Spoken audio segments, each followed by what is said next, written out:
Thank you so much, Michael. We quickly want to move into the next panel. I am Mariana Haynes. I'm a senior fellow with the Alliance. And we're delighted that we've had this opportunity to work with Barnett. Dr. Berry is the founder and president of the Center for Teaching Quality based in Hillsborough, North Carolina. It was founded in 1999. And we're going to hear about this work that he has begun. And it first started with John Norton, where they created Teachers Leaders Network, a virtual community, so they could bring together and elevate the voices of expert teachers so that they could speak to educational policy that impacts the profession and the students they serve. We're delighted to have this just wonderful group of teachers that can speak to many of the things that Michael discussed this morning, and I'm going to turn it over now to Barnett. Thank you.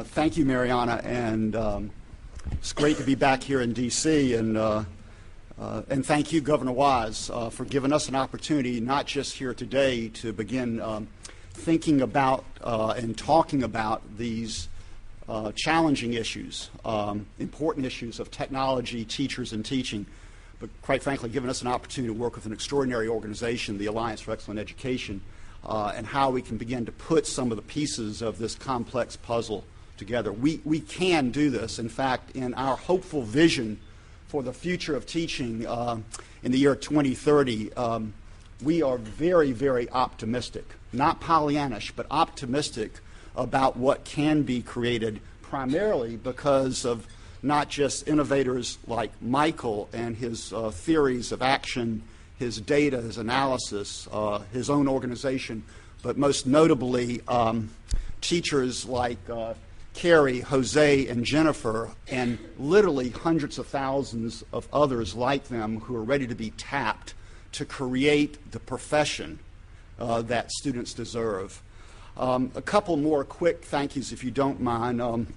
One has to be Arthur Wise, who's sitting right there in the middle of the audience here. I'm proud to say my board chair of a number of years now, and Arthur has taught me a lot about the teaching profession for a very long time, its past, its present, and its future, and for not the youngest chicken in the room, has some incredible, still today, provocative, new, fresh ideas, and you will see Arthur's ideas liberally quoted in our volume, Teaching 23. And finally, I've got to thank, I know he's going to be embarrassed, but Rick Love over there on the left-hand side of the room, or my left-hand side of the room. Our program officer at MetLife supports both the Alliance and us on this work. In particular, I don't know if it was a huge leap of faith, Rick, but it was a great leap of faith that you invested in our growing network, a virtual community, to allow not just these three terrific teachers work with us, primarily virtually, by the way, over the course of the last year and a half, but also with 9 other colleagues and literally hundreds of others in our network to create what we hope to be a profound, provocative vision for the future of our profession, and a book. If I can shamelessly promote it, Michael, is that okay? Since it's the first one we've done, you can do that, right? Okay, great. Thank you. Shamelessly promote this book, Teaching 2030, which will be out just in a couple of months, Teachers College Press, that has, just as I've described already, a very hopeful vision built upon not only I think a deep understanding of our past as a profession. It's the last 160 years since Horace Mann and the normal school, where we've been, but where we need to go, and the extraordinary, literally emergent realities that we're already beginning to see that we can draw upon to create this profession so that every child has access in and out of cyberspace to the teachers and teaching and learning that they deserve. I will say that this book project is not just the makings of these three great teachers, which I'm going to introduce in just short order. And by the way, I do have a few slides, and I know some of my friends in the room know that I am often known as Barnett No Slide Left Behind Barry, this will relatively be a short presentation. But I will have to say, amongst the team here, that's not here in the room with us, and these guys are from Alabama, New York City, and Chicago. Just got to quickly point to Renee Moore, kind of in the upper left-hand corner there. Renee is a 25-year veteran, sits on the board of directors of the National Board for Professional Teaching Standards, a Millikan winner, an MBCT herself, has been a director for the Carnegie Foundation for the Advancement of Teaching. I can turn you to Shannon Sidobaka, who's an extraordinary teacher, another veteran, who actually lives in Nebraska, works for Iowa Online, and educates children in Afghanistan right now. And then another colleague of ours, Killian Betlock, who entered teaching through Teach for America after 6 years, fled for a policy job, but got sick of that, got sick of the fray, by the way, and then moved back into the classroom, is now part-time teacher, part-time assistant principal in a charter school in Oakland. This is the kind of teachers that we have been so proud to work with, and if we do anything smart at CTQ, it's because of teachers like these and many, many more. Let me just quickly outline for you, and don't worry, I know the book's about 87,000 words, a few more than TC Press wanted, but just in really short order, just begin to kind of lay out kind of the logic train, if you will, and some of the few provocative concepts that we hope to be posing for the American people. And this book actually is not just for those of us inside the Beltway, those inside classrooms, those inside school district offices, but also the American people.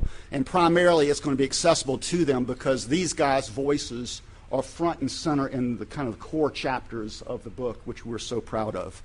I think you've seen these facts, right? And Michael begins to allude to them. The vast opportunities that literally are exploding every day because of the web. The 620 million daily visitors to the Google, the 126 million blogs that are currently on the internet, the 2 billion views on YouTube a day, and of course the 260 billion page views on Facebook per month. And let me tell you, it was a challenge to put together this book, because like every week as I was putting together pieces of the book, these facts continue to change. I wanted to keep it up to date.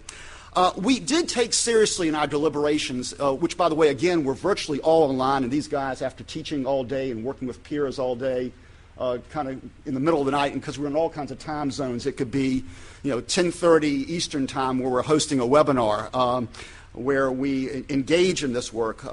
We took very seriously the work of researchers, reformers, futurists, and the like. We looked hard at even Ray Kurzweil and his wild and far out, but actually soon to be realized theories around the impact of cybernetics and nanomachines and helping teachers develop the cognitive abilities of so many children. We took all that very seriously and all this data.